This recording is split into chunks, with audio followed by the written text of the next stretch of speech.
Preparations are in top gear here in Nigeria ahead of tomorrow's commemoration of International Workers' Day, or May Day. In the build-up, however, frictions in government-labor relations have been dominating the headlines. On Saturday, the umbrella body of Nigerian workers, the Nigerian Labour Congress, had accused government of not granting necessary approval for workers to converge on the popular Eagle Square in Abuja, the nation's capital, for their annual May Day festivities. But that approval has now been given following the intervention of the Minister of Labour and Employment, Chris Ngige. And that's according to a statement from the ministry issued by the Director of Press and Public Relations, Olajide Oshundun. Joe Ajaero is president of Nigeria Labour Congress, NLC, and he joins us now. Welcome to the program, President Joe Ajaero. Thank you for joining us. Good evening, sir. Well, very quickly, what is the situation? It looks like this year, unlike previous years, there's some politicking around the celebration of May Day tomorrow, with the federal government saying, oh, you can go to Eagle Square, the traditional spot, and also now the same government saying, oh, don't go to the streets. You can go back to the Eagle Square. I'm aware that you've been having meetings today. What exactly is the politics behind the politics of labor? Well, thank you very much, sir. A very interesting question.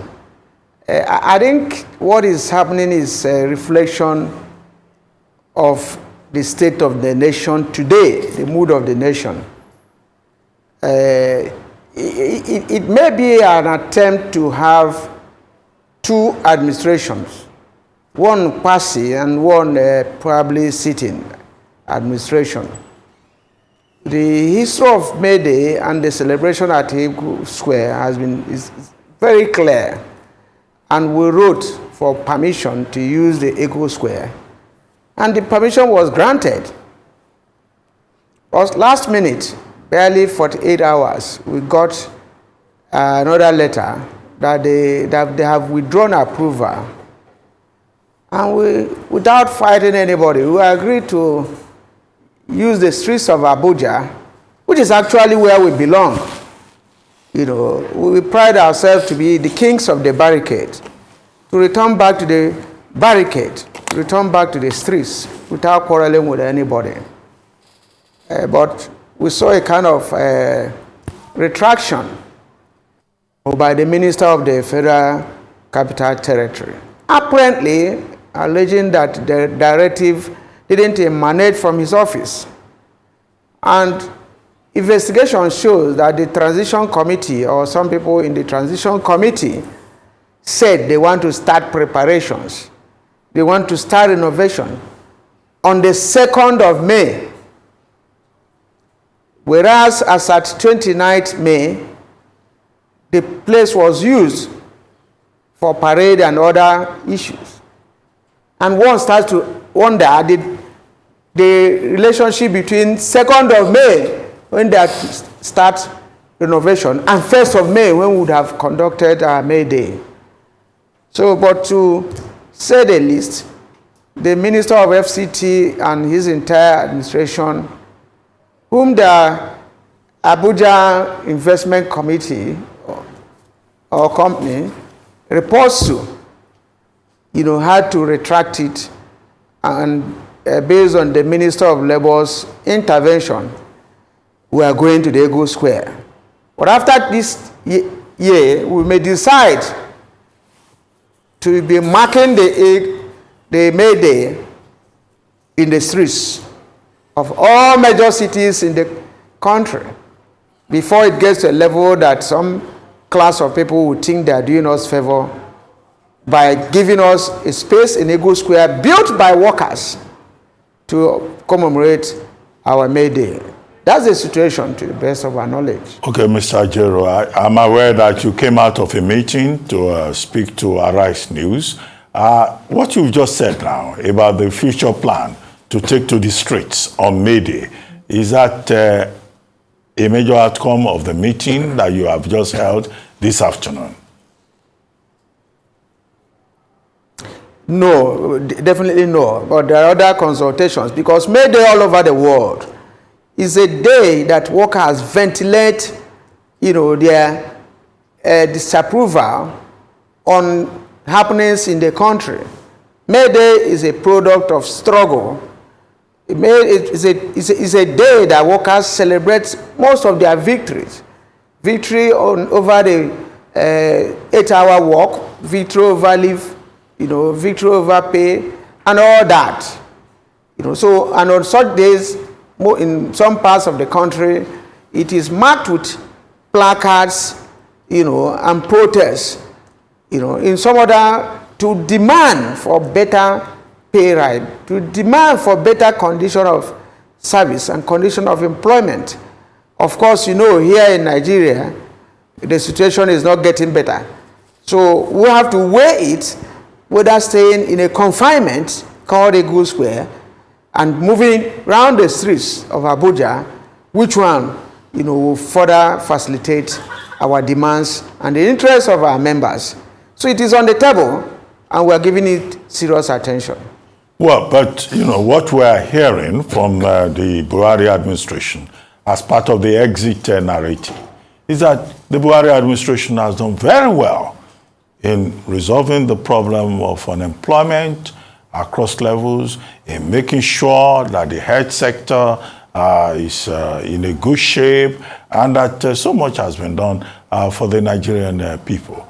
Well, but Labour is always on the other side. Labour will say, you can't remove fuel subsidy. Go and get refineries ready first. Labour will say, no, you have to create employment and all of that. Okay, so what are we likely to be hearing tomorrow as the Buhari administration winds down? And, ahead of you, the administration is already giving us a narrative to say, look, we have done very well. If there's any place where we have not done well, forgive us. Nigeria must move on. Is Labour going to stop Nigeria from moving on by making complaints after the man in the saddle has already said, forgive us, we have tried our best? Well, Labour is the most patriotic pan-Nigerian organization, and we pride ourselves with that achievement. We may disagree, but at the end of the day, we represent the voiceless. We represent a great majority of millions of people, and when we talk, we are talking from majority standpoint of the people we represent. So we don't just talk. In assessing the Mr. President's administration, of course, he is still in charge up to the last day. I will be shocked if we talk that we have done very well in terms of employment. One we want to find out how many new companies came into existence and how many ministries and parastatals engage people. How much is our minimum wage? How much is the level of underemployment in the system? How many of the people employed are being paid? We have states like Imo State, where over 30,000 people are declared ghost workers, and they are working. So how do we articulate this? How do we look at this? How do we look at 30,000, as a fraction of $100?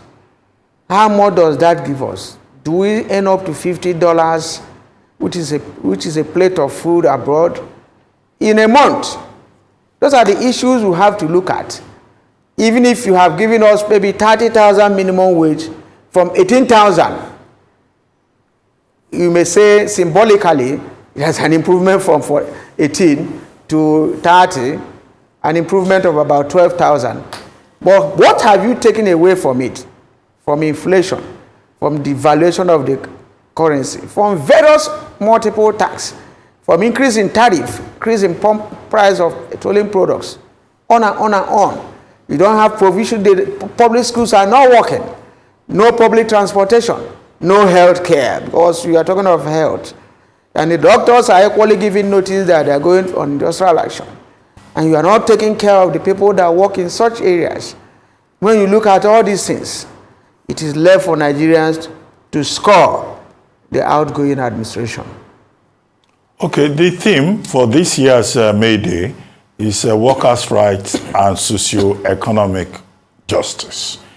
And all of this is within the context of a new administration emerging. What would organized labor probably be saying to the incoming administration, President-elect Bola Ahmed Tinubu, tomorrow, considering the fact that this will be President Buhari's last May Day appearance, as it were? Well, the new administration, like President Buhari said, will continue from where he stopped. And that is a clear fact. If, from what you are saying, the president-elect coming from the same party with President Buhari, what President Buhari has done is the program of the party. And you expect the person coming to further deepen that program. So whether it is on the negative or in the positive, those are the likely things we're expecting, from the party, unless we are now having a situation whereby individuals run their programs, not the programs of their political parties. So we may not be expecting much. There may be improvement in some of the things happening. It may worsen. Those are the situations that we must face. In some areas, I have had calls to ask what is the program of this APC in terms of maybe power. I knew that PDP were clear about privatizing power. But what's the program of APC? There are certain things that nobody will talk to you about. None. No party manifesto clearly talking of where we are going. But you can hear some measures that we'll remove subsidy, we'll remove this, just like the way you mentioned it. Is that the problem of the country? Is that the solution to the problem? All those issues we need to ask ourselves. Shall we continue to do the same thing on and on, as if we are not people that are thinking, as if we can't provide solution to some of the problems plaguing this nation? Okay, Mr. Ajaero, before we let you go, let me ask you. You just talked about fuel subsidy. Are you happy that the federal government of Nigeria is saying, for now, government has backtracked, but that fuel subsidy will still be removed? It's like postponing the evil day. But for now, we can enjoy some respite while the new administration makes up its mind what it intends to do. Well, the issue of for now or no for now, just the same way they talked about just like part of the handover notes they are giving to the new administration. But there's no basis talking about subsidy or no subsidy. We've gone past that. We have met severally with government about 2 years ago before they adjourned Senedai on some options. Like you mentioned earlier, the option of repairing the refineries, is one of the options. But we only had a second option. The second option of CNG, which they promised that they were going to bring buses under the conversion to natural gas of the vehicles will not take more than 3 months. And internationally, the CNG has clean energy. And the CNG is cheaper than even the price of fuel we are buying today. And we have been waiting for the federal government. And they announced initially that the central bank was going to release about 250 million to commence the conversion of the vehicles to CNG. And the independent marketers all over the country volunteered their filling stations for conversion to CNG. And up to this moment, with our viable options on ground, which Labour as a partner has bought into, and which will be cheaper and more economic to the country, people are still talking of subsidy removal. If you convert to CNG, Nothing concerns us with subsidy removal. So from the labor movement, we are not lacking in ideas on alternatives. We don't understand, when people continue to, if you are going to remove the subsidy and still allow people to continue to import without any viable alternative, it's like they will sell at any moment. And you don't want any option at all, apart from that option, where all of us are locked into the issue of subsidy or no subsidy. We don't have need for it if we have gas deposit, and the gas deposit in Nigeria can sustain this country for the next 500 years. So what are we talking about? Every time subsidy, subsidy, subsidy. The labor movement, don't seem to understand what they are saying there. Okay, thank you very much, Mr. Joe Ajaero, President of the Nigerian Labour Congress. We look forward to May Day celebration, International Workers' Day, tomorrow. Thank you very much for joining us.